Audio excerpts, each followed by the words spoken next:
이제 하나님 말씀을 들을 시간입니다. 오늘 하나님 말씀은 마태복음 6장 9절에서 13절 말씀입니다. 마태복음 6장 9절에서 13절. 제가 가진 성경으로는 신약성경 8쪽에 있습니다. 다 찾으신 줄 알고 제가 여러분 앞에 하나님 말씀을 봉독해 드립니다. 그러므로 너희는 이렇게 기도하라. 하늘에 계신 우리 아버지여, 이름이 거룩히 여김을 받으시오며 나라의 임하옵시며 뜻이 하늘에서 이룬 것 같이 땅에서도 이루어지이다. 오늘날 우리에게 일용할 양식을 주옵시고 우리가 우리에게 죄 지은 자를 사하여 준 것 같이 우리의 죄를 사하여 주옵시고 우리를 시험에 들게 하지 마옵시고 다만 악에서 구하옵소서. 나라와 권세와 영광이 아버지께 영원히 있사옵나이다. 아멘.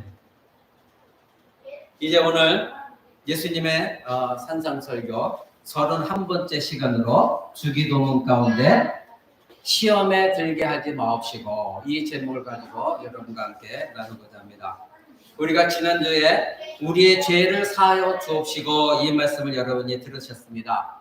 이제 하나님으로부터 제사함받은 은혜를 경험한 자들은 이제 그 신자들이 죄를 짓지 않도록 우리가 성화의 싸움을 쌓아야 되는데 용서받은 존재들이지만 여전히 연약함으로 우리는 죄를 범하고 시험에 쉽게 들 수가 있습니다. 그래서 거룩한 삶을 위한 싸움이 우리의 성화의 가정 속에서 일어나야 되는 이유가 바로 우리는 용서 안 받았고 하나님 백성이 되어졌지만 끊임없이 시험에 들 수 있기 때문에 우리는 성화의 삶을 살아야 된다는 것입니다. 그래서 예수님께서 가르쳐주신 기도 제목 중에 우리의 죄를 사하여 주옵시고 그리고 그 다음에 우리를 시험에 들게 하지 마옵시고 이 말씀을 가르쳐 주신 이유가 너희가 용서를 받았지만 그래도 어떻게 살아야 된다? 계속해서 끊임없이 시험에 들지 않게 분투하는 싸움을 싸워야 된다. 이것을 가르쳐 주시기 위함인 것입니다. 그러니까 죄사함 받은 자는 반드시 무슨 삶을 산다? 성화의 삶을 산다. 왜? 그 죄사함을 받은 것이 은혜가 너무나 크기 때문에 다시는 너는 하나님 이런 죄악에 빠지지 않겠습니다. 분투하며 싸우는 것이 성화의 과정인 것입니다. 그러나 죄사함 받은 신자들 앞에는 여전히 사단은 여러분의 발 앞에 구덩이를 파고 있습니다. 함정을 파놓고 언제 이 신자가 이 구덩이에 빠질까? 언제 실족할까? 이것을 기다리고 기회를 보고 있는 것이 여전히 살아있는 사단의 역사인 것입니다. 하나님께 용서받은 자들은 이제 시험에 들지 않도록 예수님께서 하나님께 기도하라고 가르치고 계십니다. 신자라고 해도 저와 여러분은 여전히 불완전한 존재입니다. 그러기에 시험에 들 수밖에 없어요. 근데 문제는 시험이 우리를 유혹할 수는 있어요. 그걸 어떻게 막을 방법이 없어요. 여러분에게 사단이 계속해서 여러분의 죄를 가지고 유혹할 수는 있어요. 그것까지 내가 막을 방법은 없어요. 근데 우리는 그 시험에 빠져들지 않을 수는 있어요. 그게 바로 진정으로 하나님께 매일 깨어서 기도하고 성화의 삶을 싸우느냐 아니냐 거기에 달려있는 것입니다. 누구나 시험의 유혹은 있습니다. 근데 내가 거기에 빠져드느냐 안 드느냐 이것은 그 신자가 하나님께 얼마나 간절히 기도하면 매달리며 내가 성화의 삶을 사느냐 이것에 달려있다는 거 여러분 잊지 마시기 바랍니다. 사랑하는 여러분, 시험에 대처하는 태도에 따라서 여러분이 시험에 넘어가 악에 빠지기도 하고 오히려 그 시험을 나를 반전시켜서 은혜의 자리로 들어가게 할 수도 있다는 거 여러분 기억하시기 바랍니다. 내게 시험에 닥쳐왔습니다. 그때 항상 예민하게 하나님과 교통하고 있는 사람은 빨리 깨닫습니다. 지금 사단이 나를 유혹하고 있구나. 내 앞에 지금 웅덩이를 파고 내가 빠지길 기다리고 있구나. 내가 더욱더 하나님께 매달려야지. 정신 차리고 그 은혜 보좌 앞으로 돌아갈 수 있는 기회이기도 한 것입니다. 오늘 예수님의 가르치신 기도 중에 시험에 들게 하지 마옵시고 이거는 용서함을 받은 사람들이 하나님의 이름이 언제나 거룩히 여김을 받고 또 하나님의 나라가 이 땅 가운데 임하기를 원하고 하나님의 뜻이 하늘에서 이루어진 것처럼 이 땅 가운데 이루어지기를 원하는 삶을 사는 사람 가운데 일어나는 고난과 시련이에요. 그러니까 여러분들이 시험을 내가 싫어한다고 해서 여러분들이 그걸 피할 길은 없어요. 닥쳐지지만 내가 그것을 이겨나갈 때는 시련도 있습니다. 고난도 있습니다. 그래서 이것이 어려운 거예요. 신자의 삶이. 그래서 신자가 하나님의 이름을 위해서, 하나님의 나라를 위해서, 하나님의 뜻이 이 땅 가운데 이루어지기 위해서 싸워나갈 때 방해하는 흑암의 권세로부터 자기 자신을 보호해 달라고 하나님께 간구하는 기도가 바로 이 기도야. 하나님, 내가 죄 용서를 받았습니다. 이제 용서 받은 자로서 하나님의 이름이 나로 말미암아 영광 받아주시고, 하나님의 나라가 나를 통해서 이 땅 가운데 이루어지고, 하나님의 뜻이 나를 통해서 이 땅 가운데 내 삶을 통해서 이루어지기를 원하는데, 이때에 사단이 나를 시험하지 않게, 하나님, 내가 이 시험을 들지 않도록, 빠져들지 않도록 저를 깨우쳐 주시고 저를 붙들어 달라고 기도하는 기도가 바로 이 기도인 것이다. 얼마나 중요한 기도이겠습니까? 지금도 사단은, 베드로전서는 베드로 사도는 말합니다. 사단은 지금도 우는 사자와 같이 내가 누구를, 어떤 신자를 잡아먹을까 우는 사자와 같이 찾아다닌다, 이렇게 말하고 있습니다. 사단은 여러분 안에 끊임없이 여러분을 넘어뜨리려고 하는 것이 사단입니다. 여러분 신앙생활 잘하다가 넘어지는 신자들을 많이 저는 보았습니다. 은혜가 충만할 때는 어떤 시험도 이겨냅니다. 그런데 점점 더 하나님 말씀에 미끄러지고 하나님께 기도하는 것이 미끄러지고, 그래서 하나님과 교제가 얇아지게 되는 사람은 작은 시험에도 펄싹하고 넘어집니다. 그게 무엇입니까? 신자 발 앞에 사단은 언제나 이 함정을 파놓고 너 언제 빠질래? 언제 빠질래? 그거를 기다리고 있기 때문입니다. 그러나 하나님과 끊임없이 교제가 있고, 내가 하나님과 끊임없이 기도하며 말씀 통해서, 그렇죠, 하나님, 예민하게 하나님과 교제하는 사람은 사단이 어떤 시험 올 때 신호를 알고 그것을 이겨내는 사람이 있습니다. 바로 은혜가 충만한 사람입니다. 그래서 끊임없이 우리는 하나님과 교제해야 됩니다. 신자가 바로 하나님의 뜻, 하나님의 나라, 그리고 하나님 이름이 영광받는 것을 성취하기 위해 살다가 어려움을 만나더라도 하나님 말씀에 깊이 빠져들고 하나님 말씀 붙들고 있으면 은혜가 그 사람 속에 충만하기 때문에, 은혜가 그 사단의 시험을, 경고증을 보내주고, 그 은혜의 경고장을 받은 사람은, 신자는 은혜가 충만하기 때문에 이것이 바로 하나님의 사인이구나, 이겨나갈 수 있는, 그래서 결코 굴복하지 아니하는 그런 신자의 삶을 살 수가 있는 것입니다. 사랑하는 여러분, 아담과 하와 범죄 이후로 사단은 끊임없이 하나님의 백성들이, 그리고 하나님의 구원이 성취되지 못하도록 끊임없이 해방해왔다는 건 성경에 기록되어 있습니다. 수많은 기록이 있습니다. 제가 누차 여러분에게 말씀드리는 창세기 3장 15절에 나오는 원시 복음이라는 거 있죠. 아담과 하와가 죄를 범하고 나서 하나님께서 이제 뱀에게 명령하시죠. 너의 뱀의 후손과 여자의 후손이 앞으로 싸우게 될 것이다. 그래서 이 세상에는 많은 민족이 있지만 하나님의 백성으로 따지면 두 종류밖에 없어요. 누구? 뱀의 후손, 즉 사단의 후손, 마귀의 자녀와 하나님의 자녀, 예수 그리스도를 믿는 자녀, 두 그룹밖에 없습니다. 여러분의 창세기서부터 예수님 오실 때까지 쭉 읽어보면, 여러분들이 이제 성경을 배우기 시작하면 굵직굵직하게 전체를 보기 시작합니다. 전체를 보기 시작하면 어떤 것을 발견하기 시작하면, 하나님께서 구약 성경에 계보를 쭉 써놓으시는데 그 계보가 하나님의 백성의 계보가 나와요. 그 하나님의 백성의 계보를 통하여 예수 그리스도가 신약에 온다는 걸 증명하기 위해서 구약 성경에 기록되어 있는 모든 것은 그 계보가 예수를 지향하고 있는 걸 여러분 발견하게 됩니다. 그것이 성경에 기록되어 있어요. 그게 뭐예요? 여자의 후손, 즉 마리아로부터 이 세상에 구세주가 나타날 것. 그것이 누구의 계보로부터? 바로 하나님의 택하신 백성들. 그래서 이제 셋, 노아, 아브라함, 이삭, 야곱 12민족을 통하여 다윗, 그리고 예수 그리스도 이어지는 것이 구약의 내용입니다. 그래서 구약의 전체 내용은 여러분 누차 말씀드린 게 뭐예요? 예수님이 이 땅에 오시는 걸 향하고 있다고 여러분 말씀드렸잖아요. 바로 그 내용입니다. 그런데 이 가운데 싸움이 있습니다. 어떤 싸움? 뱀의 후손들은, 사단의 자녀들은 이 여자의 후손 예수님이 이 땅에 태어나시지 못하도록 방해 공작이 성경에 많이 나와 있습니다. 간단히 얘기하면 가인과 아벨, 가인은 아벨을 죽였죠. 왜? 아벨은 하나님께 올바른 제사를 드렸는데 가인은 그러지 못했습니다. 성경에 굵직굵직한 내용 중에 모세가 태어날 때도, 모세가 태어날 그 시점에 모든 자들을 죽이라는 명령이 일어났죠. 바로원이. 바로 모세가 하나님의 놀라운 뜻을 이뤄나갈 사람이기 때문에 그 뜻을 통해서 이스라엘에 출애굽을 해야 되기 때문에 사단은 그 모세를 없애려고 했죠. 여러분 신약에서 와서는 예수님이 태어났을 때 한번 보십시오. 예수님이 태어날 그 당시에 헤롯 왕은 어떻게 했습니까? 예수님이 태어날 때 그 시기에 태어난 남자아이들을 다 죽이라고 명령했죠. 그래서 많은 어린아이들이 다 그때 죽임을 당했습니다. 근데 예수님은 하나님의 미리 애굽으로 피하라고 말씀하셨기 때문에 애굽으로 피했죠. 바로 이 얘기는 호세아 11장에 기록되어 있습니다. 미리 예언되어 있습니다. 그래서 다시 이 헤롯 왕이 사라지고 나서 예수님이 애굽에서 다시 돌아옵니다. 그때 호세아서는 이것을 예언하고 있습니다. 성경은 기가 막힌 말씀이에요. 하나님의 온 우주 만물, 온 하나님의 구성 역사를 이루기 위해서 하나님 미리 말씀하셨고 그 일이 다 이루어지고 있고 마침내 예수 그리스도가 이 땅에 오시게 되었습니다. 아무리 사단의 방해 공작을 한다 할지라도 하나님은 우리를 위한 구속 계획을 결코 포기하지 않으셨고 그리고 사단은 그 하나님의 구속 계획을 결코 막을 수가 없었던 것입니다. 바로 이것이 성경에 기록한 내용인 것입니다. 여러분 끊임없이 이렇게 예수님이 오시기 전까지 사단은 방해 공작을 했지만 또 예수님의 제자들 가운데도 얼마나 예수님을 시험에 들게 하고 방해했던 제자들이 있었습니까?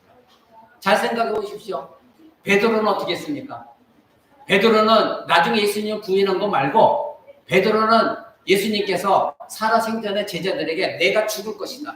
그러나 나는 다시 부활할 것이다. 이것을 3번 연속 반복해서 말씀하십니다. 근데 제자들은 이것을 그냥 이 귀로 듣고 이 귀로 흘려버렸어요. 그것이 그렇게 중요하게 여기지 않았어요. 그래서 예수님 그 말씀할 때 베드로가 어떤지 아십니까? 주여 그런 일이 결코 일어나지 않을 것입니다. 우리가 있는데 절대 이런 일이 미치지 않을 것입니다. 그 얘기 뭐 예수님은 죽지 않을 것입니다. 베드로가 자신 있게 얘기합니다. 그때 예수님이 그 베드로에게 하신 말씀이 무엇입니까? 사단아 내 뒤로 물러가라. 네가 하나님의 일을 네가 방해하는도다. 왜요? 예수님이 이 땅에 오신 목적이 뭐예요? 죽기 위해서 오신 거거든요. 근데 예수님이 내가 이제 죽을 것이다. 그리고 부활할 것이다 했더니 베드로가 공명심에 불타서 아닙니다. 예수님 절대 죽지 않습니다. 우리가 있는데요. 우리가 막아낼 것입니다. 누가 예수님을 죽인다는 말씀입니까?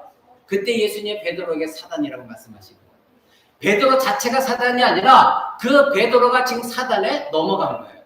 그래서 사단의 하수인 노릇한 거예요. 사단이 베드로를 통해서 예수님이 죽는 것을 막고 있는 거예요. 근데 하나님의 구속 계획은 무엇입니까? 예수님이 죽으셔야 돼요. 예수님 십자가 죽어야 저와 여러분들이 예수님의 십자가 보혈로 시침받고 우리 용서받고 구원받는 거예요. 그것이 하나님의 계획인데 이 베드로는 그것을 모르고 사단의 속에는 넘어가서 예수님 죽는 걸 내가 막아보겠습니다. 그럴 때 예수님이 사단아 내 뒤로 올라가라. 이렇게 예수님이 말씀하셨어요. 여러분 가룟 유다는 또 어떻습니까? 가룟 유다도 예수님의 제자였어요. 마귀의 시험은 우리의 마음에 있는 정욕, 우리 마음에 있는 욕심 이것을 이용한다는 거 여러분 아셔야 됩니다. 사단이 그냥 우리를 유혹하는 게 아니에요. 내 안에 무언가가 있기 때문에 가장 연약한 그 부분을 건드리는 것이 사단의 그거 죄를 사단이 그걸 이용하는 겁니다. 남자 같은 경우 간음에 약한 사람은 간음의 그 약한 부분을 건드려 자꾸 여자에 대한 성욕감을 자꾸 그 속에 불러주는 거예요. 너 그 쾌락을 잊어버릴 거야? 너 그거 얼마나 옛날에 신난 일 계속 유혹하는 거죠. 이런 사람이 하나님 앞에 엎드러지면 이거 사라지는데 그것을 계속 내비로 두면 그렇지 하다가 그 일을 버리는 거예요. 또 돈에 약한 사람 물질에 계속해서 사단이 그 약한 부분을 건드립니다. 명예에 약한 사람, 권세에 약한 사람, 낮은 자존감에 있는 사람 모든 것이 사단은 여러분보다도 여러분 안에 있는 가장 약한 부분을 잘 알고 있어요. 그 부분을 계속해서 사단을 공격합니다. 그렇게 여러분들이 자주 내가 시험에 들고 넘어지는 것들을 여러분이 잘 압니다. 내가 어느 곳에 넘어지는가. 그것이 여러분에게 가장 약한 부분이라는 거 여러분 아시고 거기에다 철저하게 여러분들 믿음으로 싸워 나가야 돼요. 사단은 영적인 존재이기 때문에 여러분보다 잘 알고 있어요. 이 신자가 어느 부분을 건들면 넘어지고 쓰러질 것인가.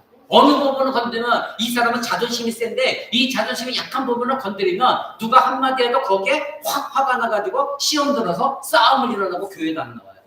그런 사람도 그 부분이 약한 거예요. 사단은 그 부분을 공격하는 거예요.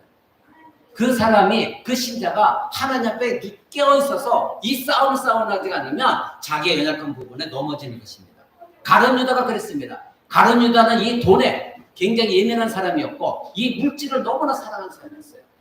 오늘날 여러분 대한민국의 주식, 비트코인 모든 사람들이 거기에 관심 갖고 청년들 보세요. 내가 지금 뭐라 그럴까 흑수저로 태어났는데 이거 뭐 정치권도 보니까 뭐 갑자기 50억 받고 뭐 하다 보니까 이게 상실감이 있는 거예요. 애라 나도 모르겠다 집도 못 살 바에 그래서 비트코인에 뛰어들고 주식에 뛰어들다 홀딱 망하는 거 여러분 보시죠. 왜 그래요? 거기에 물질에 내 관심이 가 있는 거예요. 그 사람의 약한 부분이 바로 물질이에요. 그럼 언젠가는 그 사람은 물질에 넘어지게 돼 있어요. 오늘 우리 박정현 자매가 잠시 주식에 대해서 얘기했지만 이 주식이라는 게요. 그렇게 몇 사람만이 성공하는 거지 다 성공하는 게 아니에요. 제 친구들 간에도 증권사에 임원으로 은퇴한 친구도 많이 있습니다. 다들 얘기 들어보면 다들 미쳤다는 거예요. 주식하는 사람 미쳤다는 거예요. 자기들은 그 수수료 먹고 있지만 다 미쳤다는 거예요. 뭔가 뜬구름 잡고 있다는 거 그런 거 없다는 거예요.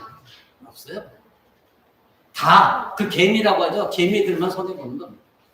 사랑하는 여러분, 여러분 안에 그 정욕, 이 돈에 대한 욕심이 있다면 가룟 유다처럼 예수 그리스도를 배신할 수가 있습니다. 예수 그리스도를 배신하니 가룟 유다 어떻게 됐습니까? 바로 이 마음의 마귀가 그 돈에 대한 욕심, 그것을 심어서 그런가 은 30에 예수 그리스도를 팔아 넘겼어요. 그것이 바로 가룟 유다였습니다. 베드로도 예수님의 12제자 중에 한 사람이요. 가룟 유다도 12제자 중에 한 사람이었어요. 우리가 그리스도인이라고 해서 나는 시험에 들지 않아? 여러분 자신하지 마십시오. 절대 그렇지 않습니다. 스스로 은혜에 미끄러져 악에 빠지는 사람들의 마음에 역사하는 것이 바로 이 사단입니다. 마귀가 여러분의 마음의 가장 약한 부분들, 그래서 그 사람이 스스로 은혜에 미끄러져 빠질 만한 그 부분을 건드리고 있다는 것 잊지 마시기 바랍니다. 사랑하는 여러분, 그러면 먼저 알아봐야 될 게 왜 하나님께서는 신자에게도 이 시험을 허락하실까요? 하나님은 시험하지 않습니다. 그런데 성경에 시험한다는 말이 나와요. 그 말 뜻은 무엇이냐면 하나님은 우리를 멸망시키고자 시험하시는 것이 아니라 우리에게 시험을 허락하신 건 뭐냐? 우리로 하여금 그 시험의 과정을 통하여 다시 하나님을 붙들고 승리하도록 하시는 것입니다. 바로 하나님이 신자에게도 이 시험을 허락하신 이유가 바로 그것입니다.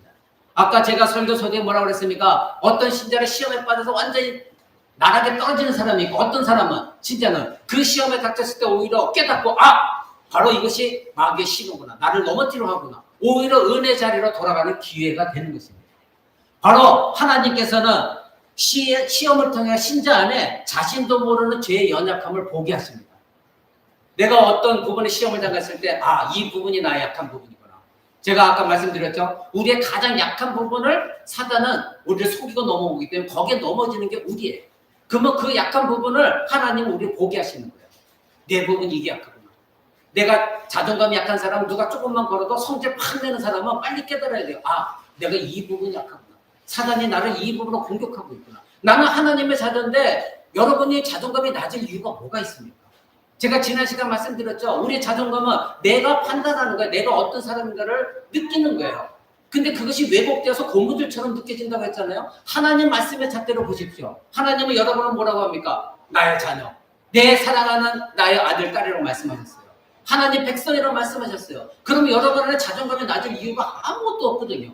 근데 사단은 계속해서 너는 이런 존재야, 이런 존재야. 누가 너를 이렇게 비하고 너는 이렇게 어렸을 때부터 이렇게 자라왔잖아. 그건 계속 속이는 거예요. 그러다 보니까 그 약한 부분을 사단이 계속 건드리는 거예요. 그 상처를 건드리면서 너는 그런 존재야, 그런 존재야. 그러다 보니까 누가 한마디만 해도 그것이 착상이 되어진 것들이 계속해서 떠올라서 맞아! 이 사람이 지금 나를 무시하고 있구나.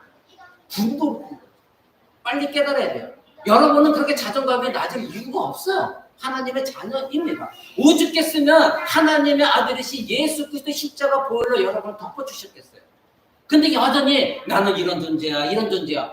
그렇다면 여러분은 잘못된 거예요. 사랑하는 여러분, 하나님이 여러분에게 시험을 허락하신 이유는 내 안에 나도 모르는 연약한 부분을 빨리 보고 이래서는 안 되겠구나. 일어나 믿음을 강화시키기 위하여 여러분에게 시험을 허락하십니다. 두 번째로 또한 이렇게 우리에게 경고하시면서 신자의 길이 얼마나 바른 길로 가야 되는 것인가. 즉 하나님이 우리에게 열어놓으신 십자가의 길로 가야 되는가. 그것이 바른 길이거든요. 그 길로 가도록 우리를 이끌어 주시기 위하여 깨닫게 하시고자 우리에게 시험을 허락하십니다. 세 번째로는 결국 무엇입니까? 우리가 그렇구나. 내가 하나님만 의지할 수밖에 없구나. 오직 나의 힘은 하나님밖에 없구나. 내 자신도 아니구나. 나는 정말 아무것도 아니구나. 하나님이 나를 붙들어 주시지 않으면 아무것도 아닌 존재구나. 이것을 깨닫게 하시고자 우리에게 시험을 허락하시는 것입니다.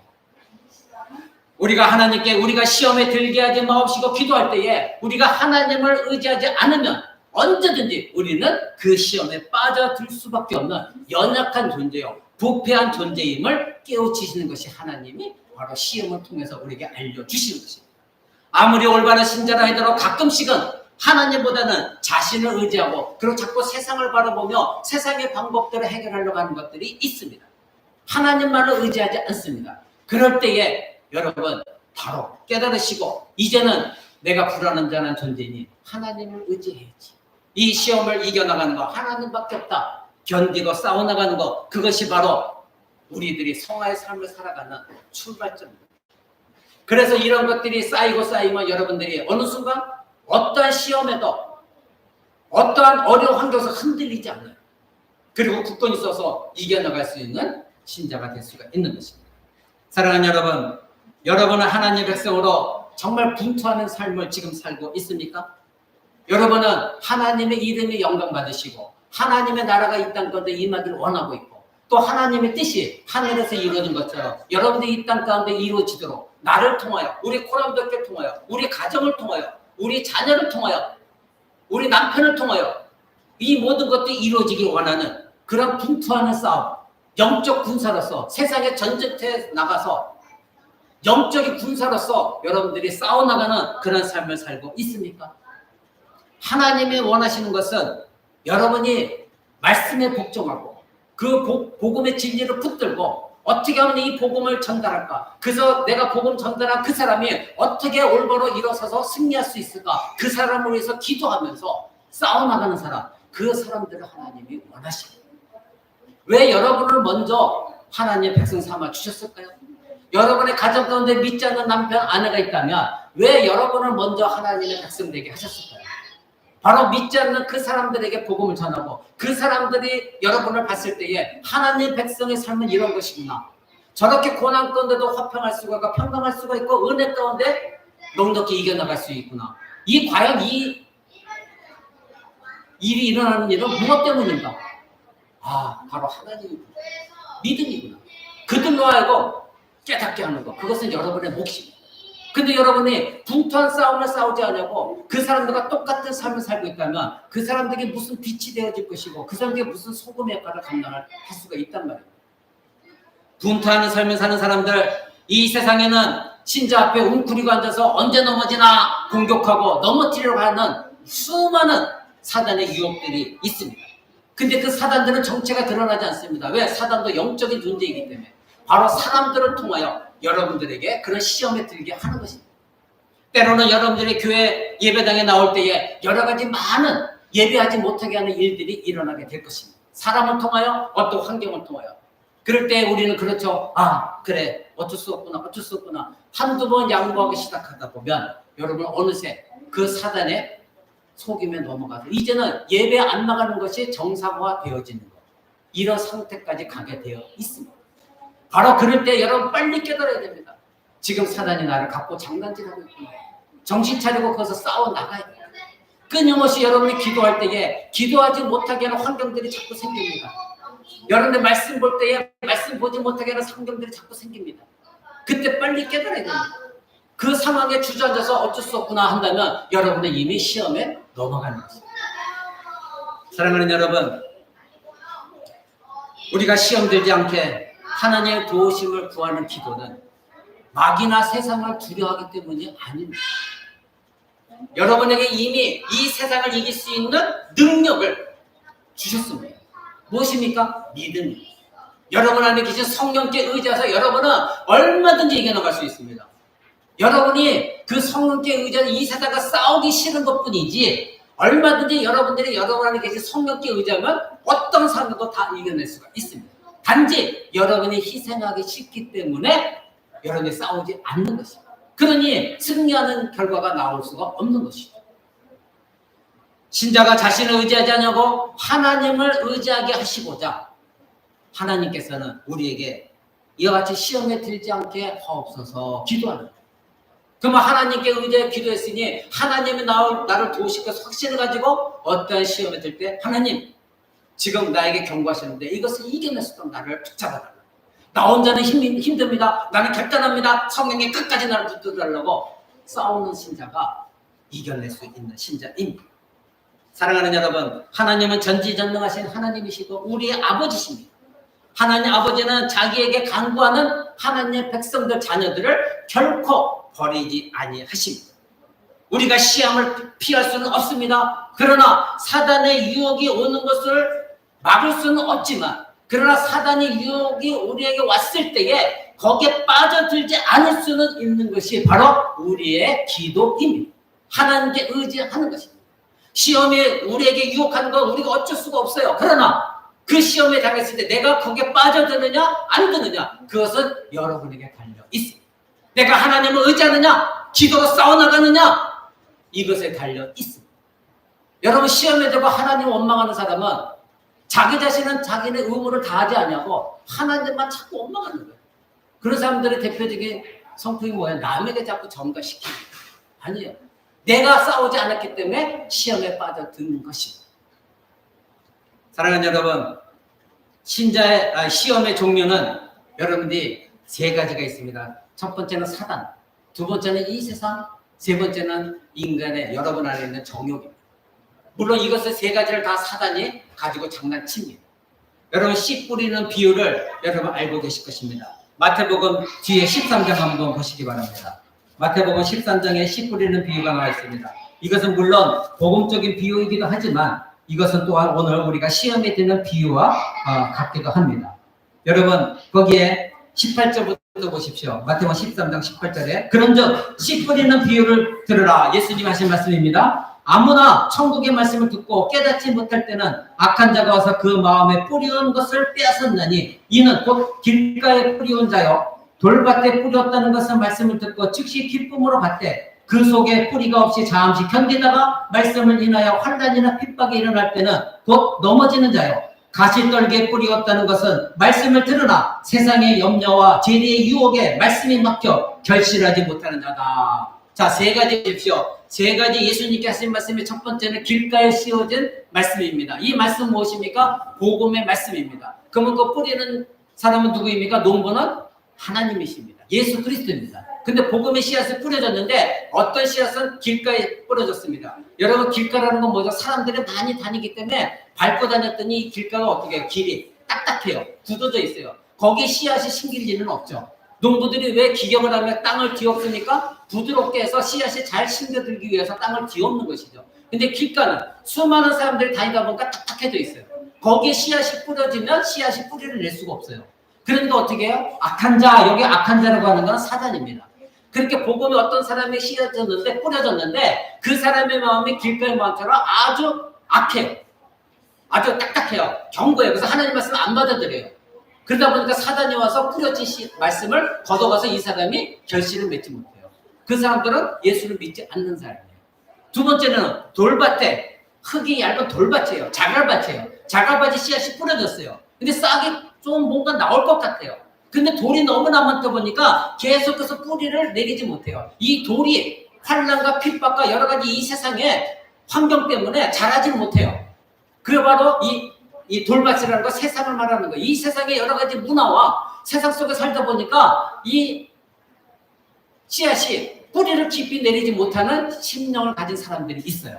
그 사람들은 뭐예요? 교회에 나와서 말씀을 들었는데 뭔가 잠깐 말씀을 받은 것 같아요. 그런데 이 세상에 살다 보니까 이 세상에 여러 가지 많은 시험거리가 있어요. 세상에 좋기도 해요. 그리고 이 세상에 핍박이 오기도 해요. 어떤 교회 나가려다 보니까 남편이 핍박하기도 하고 여러 가지 어려운 환경이 있어요. 그러니까 아닌가 보다 하고 주저앉는 사람들이에요. 이런 사람들이 바로 세상의 환경에 지배당하는 사람들이에요. 세 번째는 무엇입니까? 가시떨기 밭이에요. 가시떨기에 바로 이 가시떨기는 뭐죠? 가라지들이에요. 이 씨앗보다 알곡보다도 더 무성하게 잘 자라는 것이 가시떨기예요. 이 가시떨기가 알곡에 자라나는데 못 자라 햇빛을 막 가리워요. 그래서 무성해요. 햇빛이 가리워지니까 이 씨앗이 잘 자라나지 못해요. 근데 예수님이 그 가시떨기를 뭐라고 그래요? 이 세상의 염려, 이 세상의 재물, 이 세상의 유혹, 거기에 막혀갖고 결실하지 못한다. 이 사람들은 뭐야? 내 마음속에 여전히 정욕이 있어요. 뭔가 세상의 욕심과 탐욕이 있어요. 이것들이 내가 신앙이 자라나지 못하도록 가리고 있다는 거예요. 이것이 바로 사단과 세상과 내 마음의 정욕 때문에 우리가 시험에 들어서 교회 나와서 어느 순간 말씀을 잠시 받다가도 넘어지는 사람들을 바로 그 사람들을 향한 말씀입니다. 그런데요, 이와 같이 네 종류의 밭을 말하는데 마지막 옥토밭이 있습니다. 세 번째까지는 다 실패했어요. 근데 마지막 옥토밭은 무엇입니까? 23절 보십시오. 좋은 땅에 뿌렸다는 것은 말씀을 듣고 깨닫는 자니 결실하여 혹 100배, 60배, 30배가 된다. 여러분 앞에 세 밭은 아무것도 열매를 맺지 못했죠.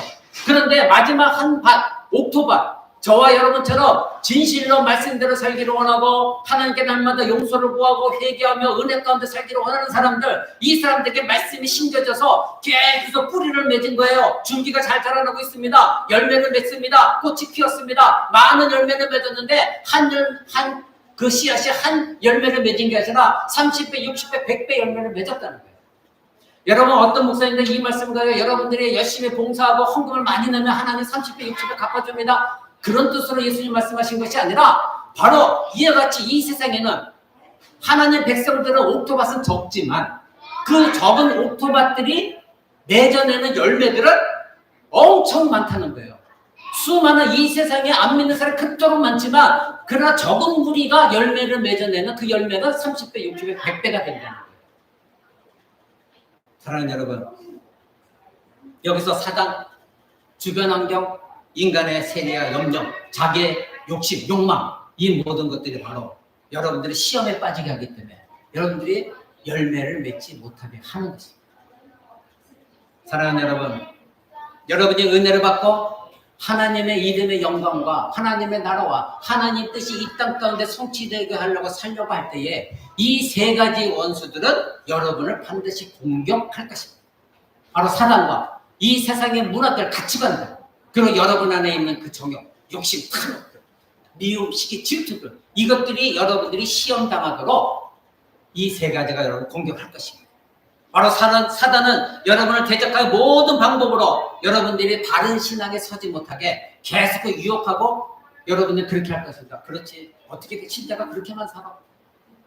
넘어질 수도 있고 나도 이렇게 살 수도 있지. 주일 예배 한 번 안 나가면 어때? 뭐 요즘은 유튜브도 있으니까 밖에 나가 유튜브 들으면 되지. 이것이 다 여러분들이 합리화시키는, 사단이 계속 여러분들 합리화시키는 거예요. 여러분 한두 번 넘어가 보십시오. 그때는 여러분들 예배당이나 예배드리는 것이 그렇게 중요하게 여겨 있지 않아. 아까도 우리 잠시 얘기했죠. 코로나 때문에 지금 각 교회에 많은 어려움이 있는 것이 무엇입니까? 대형 교회들은 그 대형 교회 힘으로 나아갑니다. 근데 중소교회는 성도들이 유튜브로 듣다 보니까 어느 순간 굳이 내가 교회 나갈 필요가 있는가? 점점점 사단과 타협하기 시작합니다. 여러분 거기서 여러분들이 싸워 이겨요. 사단은 그것을 노리고 있다는 거 잊지 마시기 바랍니다. 또 세상이 여러분을 괴롭힐 것입니다. 주변에 많은 사람들이 여러분이 하나님의 은혜 가운데 살지 못하도록 여러분을 적대시할 것입니다. 여러분을 핍박할 것입니다. 여러분을 공격할 것입니다. 직장 다니는 사람들은 어떤 신자가 올바르게 정직하게 살려고 할 때 야 별스럽게 왜 그래? 너만 교회 다니니? 너만 신자니? 다른 사람들 다 이렇게 대충 넘어가는데 너 왜 그래? 여러분은 계속해서 그렇게 공격하고 유혹할 것입니다. 여러분의 주변의 가족들은 왜 그렇게 별스럽게 믿으려고 그래? 한 주 교회 안 나가면 어때서? 그렇게 교회 나가서 예배해야 되니? 여러분 주변 사람들 여러분 계속 공격할 것입니다. 왜 그렇게 유별나게 믿으려고 그래? 왜 그렇게 유별나게 성경 공부하려고 그래? 여러분의 가족들이 여러분을 유혹할 것입니다. 별스럽게 믿는다고. 그래서 그럴 때마다 여러분의 마음 가운데 그래 한 번쯤 자꾸 세상과 타협하고 그래서 그 가운데 가장 여러분들이 노리는 것이 예배 자리에 나오지 못하게 하는 것입니다. 세 번째로는 여러분의 내면 안에 있는 정욕, 그것을 가지고 공격합니다. 여러분이 하나님을 의지로 할 때마다 여러분 안에 정욕들이 여러분을 공격할 것입니다. 그것이 무엇입니까? 너 원래 그런 사람이었잖아. 너 전에는 그런 거 했잖아. 근데 왜 이제 안 하려고 그래? 너 그렇게 했더니 너 그때 기뻤잖아. 편하게 있었잖아. 왜 안 하려고 그래? 남자들은 가장 넘어지기 쉬운 음욕의 문제. 너 그것을 저럴 때 너 얼마나 쾌락을 느꼈니? 여자들은 수다 떨면서 남을 비방하는 거. 그때 너 시원했잖아. 스트레스 다 풀렸잖아. 그것도 해봐. 여러분 계속 그걸 공격할 것입니다. 여러분 안에 있는 가장 약한 부분. 너 지금 저 사람 밉지? 스트레스 풀어. 화를 내. 분노해. 집어던져. 싸워. 큰 소리로 외쳐. 그럼 너가 좀 직성이 풀 거야. 여러분을 계속 유혹해. 그것이 바로 여러분 안에 있는 죄, 그것을 가지고 공격하는 것입니다. 사랑하는 여러분, 여러분이 건강하게 믿음으로 살고자, 기도하고자, 말씀을 읽고자, 예배하고자, 하나님 뜻대로 하나님과 깊은 관계를 갖고자 할 때에 결코 사단은 여러분 그대로 내버려 두지 않습니다. 주변 환경 가운데 무슨 일이 반드시 일어납니다. 그럴 때마다 여러분이 이렇게 생각할 것입니다. 내가 예수를 믿어서 그런가? 내가 하나님께 더 충성해서 그런가? 그러면서 자꾸 두려워하기 시작합니다. 이러면 안 되지 않는가? 혹시 우리 가정 가운데 혹시 어떤 문제가 생기면 그것이 사단이 여러분의 약한 부분을 건드리는, 거기에 넘어지는 많은 사람들이 있다는 거 여러분 기억하십시오. 예수님께서 우리에게 말씀하실 때 너희가 환난과 핍박을 이기는 자가 복이 있도다. 이미 여러분 팔복에 대해서 말씀하셨습니다. 우리가 예수를 믿을 때 우리에게 핍박과 환난이 없다고 말씀하지 않았습니다. 너에게 성공의 길만 있다고 말씀하지 않았습니다. 너에게 반드시 핍박과 고난이 있다고 말씀하셨습니다. 그런데 그것을 이겨내는 자가 복이 있다. 예수님 말씀하신 것입니다. 사랑하는 여러분, 여러분이 있는 곳에 하나님의 나라가 이루어지고 여러분이 있는 곳에 하나님의 뜻이 이루어지고 여러분으로 말미암아 하나님 아버지 이름이 영광 받으셔야 되는데, 그때에 하나님의 나라와 하나님의 뜻 그리고 하나님의 영광 받으시는 그 모든 걸 가로막는 것, 그것이 바로 시험입니다. 사단은 그 시험을 사용해서 여러분들이 하나님께 영광을 돌리지 못하게 하고, 여러분이 하나님 나라가 임하는 것 쓰임받지 못하게 하고, 여러분이 하나님 뜻이 여러분 통해 이루어지는 것들을 방해하는 것, 그것이 시험입니다. 여러분 앞에 언제나 웅덩이를 파놓고 빨리 넘어져, 빨리 빠져 기다리고 있는 것, 그것이 바로 시험인 것입니다. 그래서 선신자는 오늘 예수님이 가르쳐 주신 대로 시험에 들게 하지 마옵시고 이렇게 하나님께 간구하는 것입니다. 그러면 이러한 기도를 하는 신자의 마음은 어떤 밭입니까? 아까 말씀드린 옥토밭입니다. 30배, 60배, 100배의 열매를. 이것이 바로 하나님 나라의 비밀인 것입니다. 사랑하는 여러분, 성경은 우리에게 사탄의 세력은 여러분을 계속해서 공격할 것이다. 그러게 그것과 맞서 싸우라. 너희가 예수를 믿는 시간 모든 것이 화창하게 대로처럼 펼쳐질 것이다. 말씀한 것이 없어요.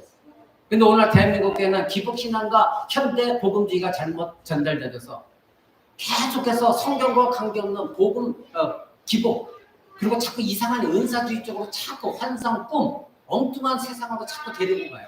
성경은 그렇게 말하고 있지 않아요. 여러분 에베소서 6장 한번 보시기 바랍니다. 뒤에 에베소서 6장 11절 12절입니다. 제가 이제 성경은 신약성경 316쪽에 있습니다. 제가 읽어드립니다. 마귀의 괴계를, 즉 마귀의 속임, 유혹을 능히 대적하기 위하여 하나님의 전신갑주를 입으라. 우리의 씨름은, 즉 우리가 싸우는 것은 혈과 육에 대한 것이 아니요 정사와 권세와 이 어두움의 세상 주관자들과 하늘에 있는 악한 영들과 대항하는 것이다. 이것은 무엇을 얘기합니까? 우리에게 여전히 악한 사단의 세력들이 우리를 유혹하고 우리를 넘어뜨리려고 하고 있다는 겁니다. 그러니까 우리가 싸우는 건 이 세상에 누구 미움, 시기, 질투, 이 혈과 육의 싸움이 아니라 그 영들과, 근본적인 원인이 영들과 대적해서 싸워야 된다는 것입니다. 싸울 수 있는 힘은, 능력은 무엇입니까? 우리는 연약한데 바로 하나님께 엎드려서 기도하며 말씀을 읽고 배운 대로 하나님과 깊이 교제하면서 그 말씀의 능력에 의지하여 싸워나가는 것, 그것이 신자들인 겁니다. 그래서 성경은 말합니다. 바로 대적하기 위해서 뭐하라? 하나님의 전신갑주를 입어라. 전신갑주는 무엇입니까? 병사가 전쟁터에 나갈 때 모든 전신에 투구를 쓰고 갑옷을 입는 것, 그래서 그것을 방어하는 것입니다. 바로 하나님의 전신갑주, 믿음의 전신갑주를 입고 싸워나가는 것입니다. 바로 신자가 이런 마귀의 무기들과 대항해 싸우는 것은 무엇입니까? 기도밖에 없습니다. 그래서 예수님 말씀하셨습니다. 시험에 들게 하지 마옵시고, 이러한 기도를 하는 신자는 그 신자 안에 하나님의 계심을 믿고, 그리고 그 하나님을 의지하는 신자가 이런 기도를 합니다. 왜 기도합니까? 내가 믿는 하나님의 전지전능 하나님이시고 그 하나님의 영이 내 안에 계신데, 하나님 시험에 들지 않게 나를 도와달라고 내가 싸우겠습니다.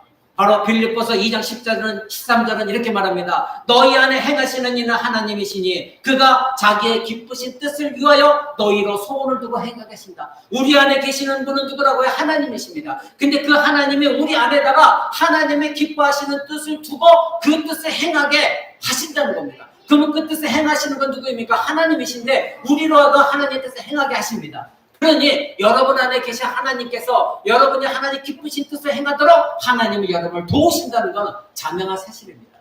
그런데 그 하나님을 여러분이 의지하지 않기 때문에 시험에 들고 나락에 빠져서 나는 어쩔 수 없어. 에이, 할 수 없구나.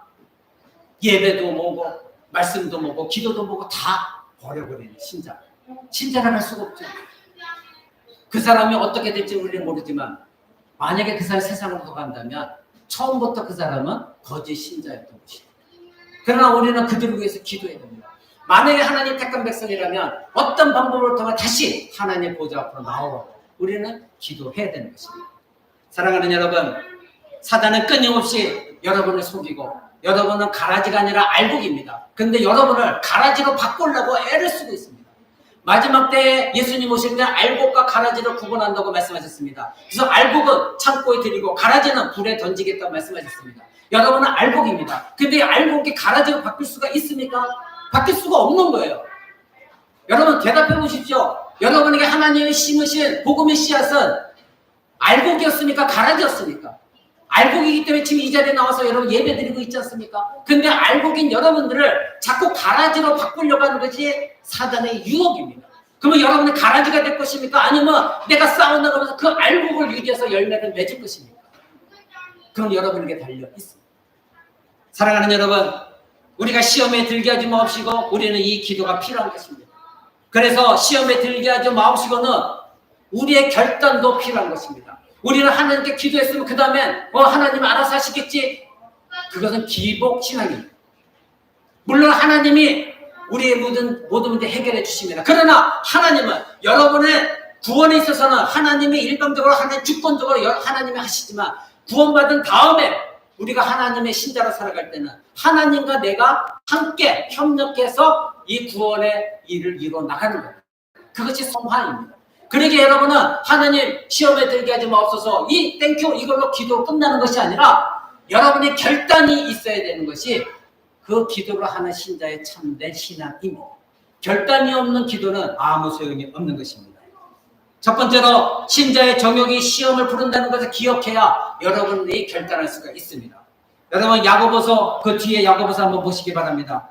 야고보서 1장 13절 15절 제가 가진 성경으로는 370쪽입니다. 1장 13절 12절부터 읽겠습니다. 시험을 참는 자는 복이 있도다. 이것의 옳다 인정함을 받은 후에 주께서 자기를 사랑하는 자들에게 약속하신 생명의 면류관을 얻을 것이다. 즉 시험을 이기는 자만이 생명의 면류관을 얻는다는 것입니다. 그런데 13절 보십시오. 사람이 시험을 받을 때에 내가 하나님께 시험을 받는다 하지 말라. 하나님은 악에게 시험을 받지도 아니하시고 친히 아무도 시험하지 아니하신다. 오직 갓사람이 시험을 받는 것은 자기 욕심에 끌려 미혹된 것이다. 여러분이 왜 시험을 받습니까? 오늘 설교 소재에 말씀드렸죠? 여러분의 부분에 약한 부분들이 정욕이 있습니다. 그 약한 부분이 있기 때문에 사단이 그 부분을 여러분을 자꾸 건드리는 것입니다. 그러니 하나님이 시험하는 것이 아니라 사단이 시험하는데 여기서 성경이 말하는 것은 너희가 욕심에 끌려 미혹되었기 때문에 여러분 안에 있는 정욕에 끌려서 여러분이 속아 넘어갔기 때문에 시험에 든 것이다. 성경은 이렇게 말하고 있습니다. 자기 욕심입니다. 자기 사랑입니다. 자기 정욕 때문입니다. 그래서 시험을 받는 것입니다. 그런 여러분의 시험 받고 고난에 빠졌을 때 하나님을 원망하지 마십시오.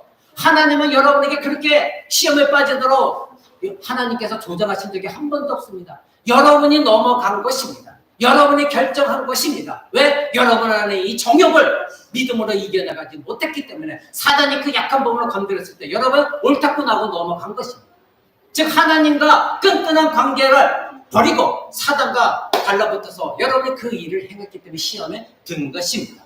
여러분 그 다음 절 보십시오. 15절 욕심이 잉태한 적 죄를 낳고 죄가 장성한 적 사망을 낳느니라. 여러분 안에 있는 그 욕심이 죄를 낳은 것입니다. 이 욕심이 계속해서 잉태되어진 것들이 자라고 자라나서 여러분들이 행위로서 죄를 범한 것이고 결국은 그 죄가 여러분을 사망에 이르게 한다는 것입니다. 아담과 하와가 이랬던 것입니다. 그들이 마음속에 품었던 욕심 때문에 죄가 들어왔고 사망에 이르게 되어진 것입니다. 두 번째는 그러기에 신자의 결단 없는 시험에 들게 하지 마옵소서 기도는 속임인 것입니다. 여러분 하나님께 시험에 들게 하지 마옵소서 이 기도가 끝난다면 여러분 거짓 신자입니다. 그 기도는 소용이 없습니다. 어떻게 해야 됩니까? 결단이 있어야 됩니다. 하나님 내가 결코 시험에 들지 않도록 내가 결단합니다. 하나님 나를 도와주옵소서. 이것이 바로 시험에 들게 하지 마옵소서 기도하는 신자인 것입니다. 자신 안에 있는 연약한 불패성 이것을 인식해야 됩니다. 내 안에 여전히 이런 죄가 있다는 걸 알고 있어야 됩니다. 이런 사람들은 시험에 들게 하지 마옵소서 하는 이 기도가 자신과는 전혀 관계없는 기도라고 생각하지 않습니다. 맞습니다. 하나님 내 안에 이와 같이 연약함이 있습니다. 그러니 내가 싸우겠으니 하나님도 저를 도우셔서 내가 이 싸움에서 이길 수 있도록 붙들어달라고, 내가 항상 깨어있는 자가 되게 해달라고, 내가 하나님께 기도하면서 깨어있어서 언제나 내게 이 경고등이 발동할 수 있도록, 그래서 어떤 시험이 들어올 때마다 예민하게 반응해서 하나님 내가 싸워나가겠습니다 이겨나갈 수 있도록 해달라고 결정하는 신자가 기도하는 것이 참된 기도입니다. 인간의 육신적 정욕은 마음을 부추기고 속이는 일에 능숙합니다. 여러분 안에 있는 그 죄된 본성이 여러분을 얼마나 잘 속이는지 여러분은 알지 못합니다. 그러기에 여러분은 기도가 없다면 깨어있는 신자가 될 수가 없는 것입니다. 여러분 다윗을 알고 계시죠? 그 다윗이 아침에 일어나서 궁궐 밖에 이렇게 내다봤을 때 한 여인이 목욕하고 있는 것을 봤습니다. 그렇다면 다윗은 하나님께 가장 칭찬받는 사람이었습니다. 그런데 그 다윗이 그 목욕하는 여인의 모습을 안 볼 수는 없었고 우연히 봤습니다. 그 본 것으로 끝을 내야 됩니다. 거기까지가 신자가 해야 될 일인데 그것이 바로 유혹이었습니다. 봤더니 어떻게 됩니까? 마음에 다윗 안에 있었던 정욕이 음욕이 끌어오기 시작한 겁니다. 그럼 거기서 하나님 앞에 엎드려져서 그것을 회개하고 이겨내야 되는데 어떻게 했습니까? 허용했습니다. 그랬더니 어떤 일이 벌어졌습니까? 결국은 그 여인은 게다가 간음했고 결국은 그 간음을 속이려고 그 남편 우리아 장군을 살해하는 일까지, 끔찍한 일까지 번진 것입니다. 야고보서 아까 말씀 여러분 읽었죠? 여러분 욕심이 죄를 낳고 죄가 사망을 낳는다. 결국 그것입니다. 사랑하는 여러분, 시편에 보면 이런 말씀이 있습니다. 여러분 시편 한번 읽겠습니다. 구약성경 시편 119편입니다. 구약성경 119편, 시편 119편. 119편, 제가 가진 성경은 구약성경 895쪽입니다. 892쪽입니다. 119편 37절입니다. 37절에 이런 말씀이 있습니다. 내 눈을 돌이켜 허탄한 것을 보게 말게 하시고 주의 도에 나를 소송케 하소서. 아멘. 내 눈을 돌이켜서, 즉 아까 말씀한 다윗의 예를 들어봅시다. 그래서 봤다면 이제 그 눈을 돌이켜서 허탄한 것, 그 음욕한 걸 보지 말고 이제는 어떻게 하나님 말씀, 이 도라는 것은 하나님 말씀입니다. 하나님 말씀, 허탄한 것을 보게 하지 마시고 이제 그 도에 하나님 말씀으로 소생케 해달라. 탐욕으로 죄를 범하지 않게 해달라. 이것이 신자의 기도가 되어져야 되는 것입니다. 여러분이 어떤 것을 봤을 때에 죄가 들어올 것 같으면 보는 것까지 어쩔 수 없습니다. 그렇다면 바로 여러분의 눈을 돌이키고 결단해야 됩니다. 내가 봤지만 나는 저게 넘어가지 않을 것이다. 여러분의 결단이 필요한 것입니다. 여러분 만약 이런 결단 없는 기도는 무엇과 같냐면 마약을 먹으면서 내가 마약에 중독되지 않게 해서 기도하는 것과 똑같은 거예요. 내가 술을 마시면서 내가 술 취하지 않게 하옵소서. 내가 술을 먹고 있지만 담배를 피우고 있지만 나는 건강하게 하옵소서. 이것과 똑같은 것입니다. 바로 내가 그 눈을 보고 있으면서도 나는 그 눈을 돌이키려는 결단도 없으면서 그냥 시험에 들게 하지 마옵소서. 이 기도는 헛된 기도라는 것입니다. 반드시 여러분의 결단이 있어야 그 시험에 하나님이 도우시면서 이겨나갈 수가 있는 것입니다. 결단과 기도가 함께 있어야 되는 것입니다. 사랑하는 여러분, 예수님도 말씀하셨습니다. 마태복음 26장 41절에 제자들에게 시험에 들지 않게 깨어있어 기도하라. 마음에는 원이로되 육신이 약하구나. 여러분의 마음이 원함이 있지만 육신이 약해서 깨어서 기도하지 못하고 있는 제자들에게 예수님이 하신 말씀입니다. 여러분 깨어있으십시오. 시험에 들지 않게 기도하시는과 동시에 내 눈이 허탄한 것을 보게 하지 마옵소서. 기도함과 동시에 믿음의 결단이 있어야 되는 것입니다.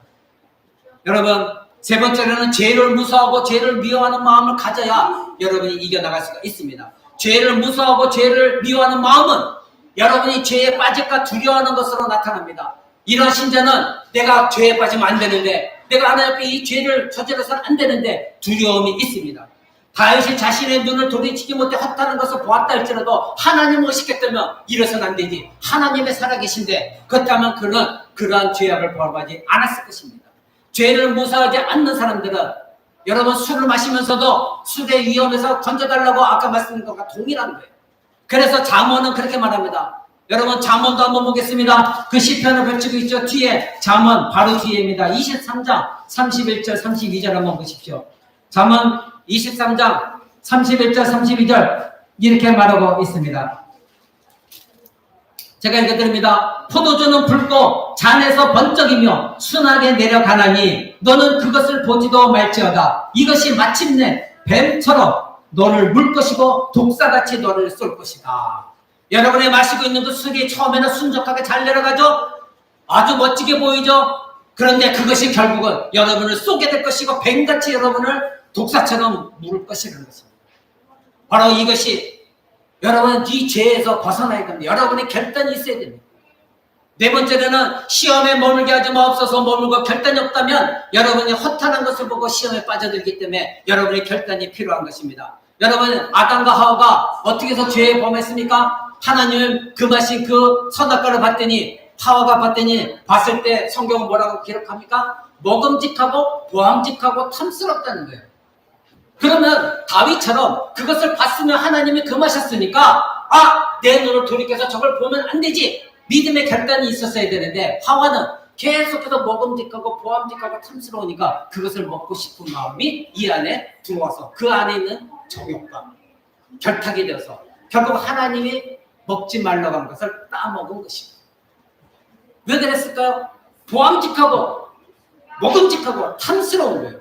우리 눈에는 모든 것 이 세상에 그렇게 보입니다. 이 세상의 문화, 이 세상의 가치관, 세상 사람들이 즐기는 모든 것들 여러분 눈에는 그렇게 보입니다. 그러니 한 번쯤 주의를 안 지키면 어때? 한 번쯤 놀러가서 유튜브로 예배 드리면 어때? 한 번쯤 내가 술을 먹으면 어때? 한 번쯤 남을 미워하면 어때? 한 번쯤 내가 속이면 어때? 여러분 이 모든 것들이 한 번 여러분의 약한 부분을 사단이 여러분에게 결국은 독을 여러분에게 쏘는 것입니다. 결국은 하나님 앞에 죄를 범하고 사망에 이르게 하는 죄까지 갈 수가 있다는 것입니다. 사랑하는 여러분, 철로 역정이라는 존 버전이 지은 책이 있습니다. 바로 이 순례자들이 하나님 나라에 갈 때까지 적어놓은 책입니다. 여러분 언젠가 여러분 자녀들과 함께 이 책을 읽어보십시오. 제목이 철로 역정, 지은이는 존 버전입니다. 그때 이 존 버전이 화영의 도시를 쾌락의 도시를 통과하는데 사방에서 유혹이 벌어집니다. 그것을 어떻게 견디어 하나님 나라 목적지까지 가느냐. 눈과 귀를 다 막고 빠른 걸음으로 지나가는 것입니다. 그때에 내 눈이 돌이켜 허탄한 것을 보지 마옵소서. 이때 기도해야 됩니다. 이 세상은 여러분 지나갈 때 여러분의 자녀들이 앞으로 여러분 멀리 생각하지 마십시오. 5년 10년 내면 여러분 자녀를 놓고 눈물보다 기도하는 날이 올 것입니다. 근데 지금부터 여러분들 그 기도가 훈련이 되었지 않으면 그때 가서 풀이 났게 기도 여러분 어렵습니다. 힘듭니다. 지금 자녀에게 기도하지 않는 자는 그때 가서도 기도하지 않습니다. 그때 가서 하나님 원망을 내가 하나님께 이렇게 예배하고 신앙생활을 하는데 어찌 이런 일이 일어났습니까? 아니에요. 여러분의 잘못입니다. 여러분 이 시대가 얼마나 빨리빨리 돌아가는지 여러분이 아실 것입니다. 과거에는 10년 만에 이루어지는 거 한 번 만에 이루어지는 것이 지금 오늘날 이 시대예요. 여러분들이 자녀들을 어떻게 보호할 것입니까? 믿음밖에 없습니다. 여러분의 기도밖에 없습니다. 여러분의 자녀를 놓고 눈물보다 기도해야 됩니다. 사랑하는 여러분, 바로 이런 것들, 바로 허탄한 것들, 시험에 빠지는 것, 여러분부터가 자녀들 앞에서 여러분들이 그렇게 살지 않는 것을 보여줄 때에 자녀들은 아무리 교회에 나온다 할지라도 일주일에 한 번 교회 나오는 것이고 일주일 내내 부모의 뒷모습을 보고 자라는 거 여러분 기억하시기 바랍니다. 연예인이 여러분의 자녀들이 배우는 것은 여러분의 부모의 뒷모습이에요. 엄마가 이렇게 행동하는구나. 아빠가 이렇게 행동하는구나. 이때는 술을 먹어도 되는구나. 이때는 교회 안 나가도 되는구나. 이때는 이렇게 싸워도 되는구나. 이때는 이렇게 남을 욕해도 되구나. 이때는 이렇게 게을러도 되는구나. 이때는 교회 게을러서 기도하지 않아도 되는구나. 세상적으로 살아도 되는구나. 여러분은 그대로 여러분의 자녀들이 여러분의 뒷모습을 보며 학습하고 있다는 거 여러분 왜 모르십니까? 여러분은 영어 학원을 보내고 무슨 피아노 학원 보내고 미술 학원 보내고 수학 학원을 보내고 그것을 여러분 다 안다고 생각하시죠? 그것은 이 세상에 아무 소용없는 일입니다. 왜요? 결국은 자기가 공부한 대로 이 세상에 살아가는 것이 아닙니다. 결국 믿음으로 살아가는 것입니다. 여러분의 자녀들이 어릴 때부터 여러분의 뒷모습을 보면서 살아간다는 거, 여러분 이 얼마나 무서운 것인지 아십니까? 그 자녀들 앞에서 툭하면 시험에 넣어버리고 툭하면 나락에 빠져버리고 하나님 원망한다면 여러분의 자녀들이 여러분들과 무엇을 배울 것입니까? 사랑하는 여러분, 시험에 들게 하지 마시고 기도하며 결단할 것들이 있습니다. 무엇입니까? 바로 여러분들이 립서비스에 그치지 마십시오. 하나님 시험에 들지 않게 마옵소서. 이런 기도하면서 립서비스로 그치지 마시고 여러분 믿음의 결단하십시오. 바로 앞에 것을 붙드시기 바랍니다. 여러분은 구원받았습니다. 그러나 구원이 완전히 이루어진 것은 결코 아닙니다. 구원을 향해 지금 달려갈 뿐입니다. 첫걸음을 내디디는 것 뿐입니다. 여러분 빌립보서 3장 한번 보겠습니다. 신약성경 빌립보서 3장 13절 14절입니다. 이렇게 말하고 있습니다. 형제들아, 나는 아직 내가 잡은 줄로 여기지 아니하고 오직 한 일, 즉 뒤에 있는 것을 잊어버리고 앞에 있는 것을 잡으려고 표대를 향하여 그리스도 예수 안에서 하나님이 위에서 부르신 부름의 상을 위하여 쫓아간다. 사도 바울이 고백했습니다. 사도 바울은 이미 예수 그리스도를 만났습니다. 그런데 그것은 이제 과거의 일로 그치고 자기가 행했던 모든 수고한 모든 것들도 과거의 일입니다. 이제는 여전히 나는 앞에 있는 표대, 앞에 내가 가야 될 것, 붙들어야 될 것, 깃발, 내가 사랑하는 하나님의 나라, 그 종착지까지 갈 때까지 그 부르심의 상을 위하여 끝까지 사도 바울은 달려나갔고 견디고 싸워 이겨나갔습니다. 이것이 신자입니다. 내가 구원받았다고 그래 구원은 취소가 없으니 내 멋대로 살면 되지, 그런 사람은 구원받은 사람이 아닙니다.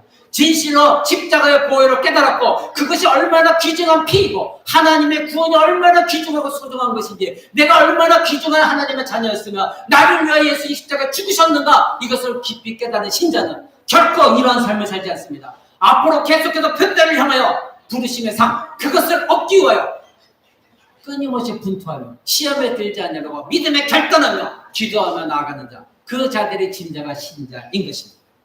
사랑하는 여러분, 그러기에 여러분은 두 번째로 여러분이 결단해야 될 것, 여러분의 연약함을 인식하고 기도하십시오. 여러분은 연약한 존재예요. 여러분은 금방 넘어지는 존재예요. 대단한 존재들이 아닙니다. 목사들도 마찬가지입니다. 여러분들이 몇십 년을 믿었던 여러분들은 초신자처럼 생각하고 날마다 하나님께 엎드려서 기도해야 됩니다.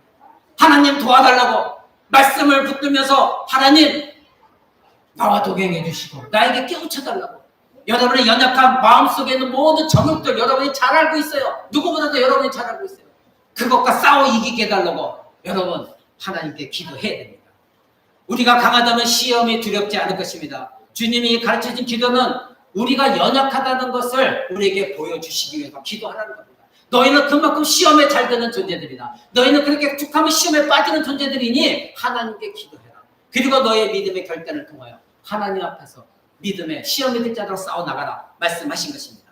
우리가 평탄하고 안락한 길을 원한다면 여러분들은 시험에 들지 않도록 기도하고 있다면 그것은 잘못된 것입니다. 사랑하는 여러분, 단순히 탄탄한 대로만을 걷고 싶다면 세상에 너희가 환난을 당할 것이라 하나님의 말씀은 잘못된 말씀이죠. 여러분 앞에 있는 길은 탄탄하지가 않습니다. 고난의 길이요 십자가의 길입니다. 그런데 내 육체는 고난이요 십자가의 길이지만 여러분의 영혼은 평강의 길이요 은혜의 길이요 기쁨의 길이요 감사의 길입니다. 육신적으로는 고난이 있을지 모르지만 그래서 수많은 사람들이 예수 그리스도를 위하여 자신의 육신의 고통을 아랑곳하지 않냐고 순교를 당하고 그 평강의 길, 기쁨의 길, 감사의 길을 걸어갔던 것입니다. 사랑하는 여러분, 우리에게 많은 연약함이 있습니다. 물질, 식탐, 명예, 권력, 게으름, 미움, 시기, 질투, 이로 말하면 여러 가지가 있습니다. 여러분 이것을 이겨내지 않는다면 여러분 시험에 들고 바로 넘어지게 될 것입니다. 어떤 신학자가, 미국에 있는 신학자 그런 말을 했습니다. 이런 말을 했습니다. 사단이 지금까지 많은 공작 속에서 가장 성공한 것 중에 하나가 무엇이냐? 주일 예배에 참석하지 못하게 하는 것이다. 미국 신학자가 그렇게 말했습니다. 미국의 많은 교회가 자기는 그리스도인이라고 말하면서도 주일을 지키지 않냐고 놀러 나가고 한 번쯤 어때 하는 신자들이 너무나 많기 때문에 사단은 거기서 승리했다는 것입니다. 사랑하는 여러분, 여러분의 연약함, 거창한 것을 찾지 마세요. 여러분의 가장 연약한 것 여러분이 스스로 압니다. 내가 어느 부분에 잘 넘어지고 내가 어느 부분에 자꾸 하나님 뜻대로 살지 못하고 나 자신을 위해서 사는가는 여러분이 너무나 잘 알고 있습니다. 여러분, 나는 연약한 존재입니다. 여러분, 하나님께 무릎 꿇고 회개하며 여러분 하나님께 간절히 이겨나갈 수 있는 힘을 달라고 기도하시기 바랍니다. 사랑하는 여러분, 우리가 간절히 바라야 될 것은 무엇입니까? 시험에 시련을 면하는 것이 아니라 바로 하나님께서 우리로 하여금 시험에 들지 않고 시험을 통과하도록 그래서 넉넉히 내 자신 결단하고 하나님의 의지해서 시험을 이겨나가도록 인도해 달라는 것입니다. 시험은 피할 수가 없습니다. 그러나 여러분이 내가 결단하고 그리고 내가 하나님께 기도했을 때 그 시험에 빠지지 않을 수는 있는 것입니다.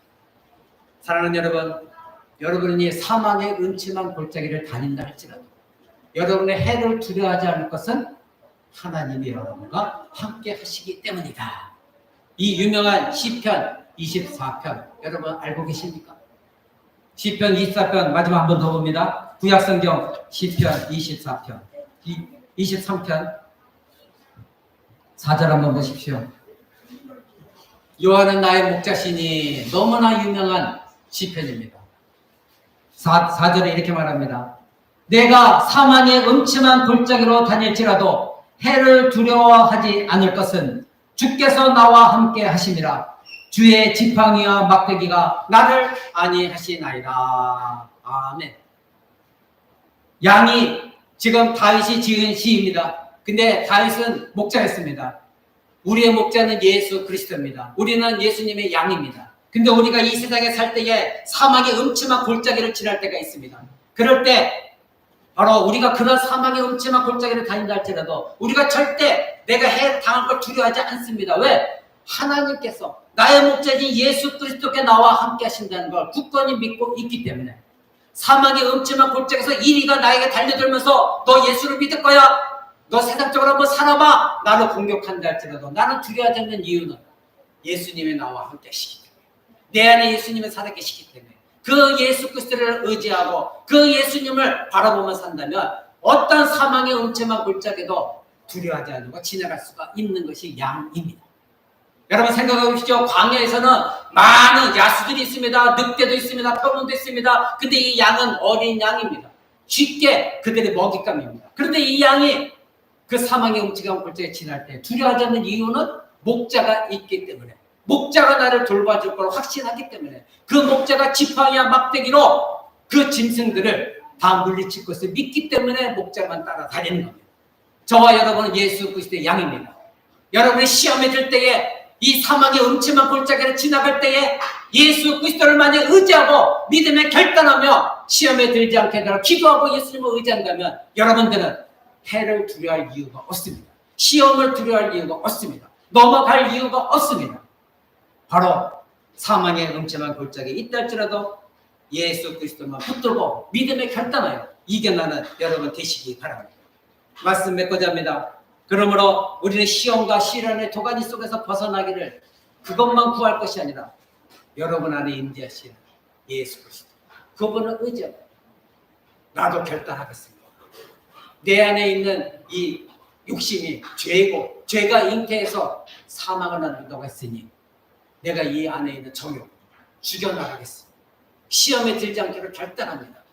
여러분이 결단하며 싸워나가는 것 그것이 참된 신자입니다. 흑암의 골짜기 일주일 동안에도 여러분이 지나갈 것입니다. 여러분 이 세상이 다 흑암의 골짜기입니다. 그럴 때에 예수 그리스도께서 임마누엘 그분이 나와 함께 하신다는 것 굳건히 믿으시고 시험에 빠져서 하나님이 살아계신가 안 계신가 원망하고 이 사람 원망하고 저 사람 원망하고 나락에 빠져서 여러분 헤매이지 마시고 진정한 신자라고 한다면 내가 결코 넘어가지 않을 것이다 결단하고 하나님만 의지하는 저와 여러분 되시기를 우리 주 예수 그리스도 이름으로 간절히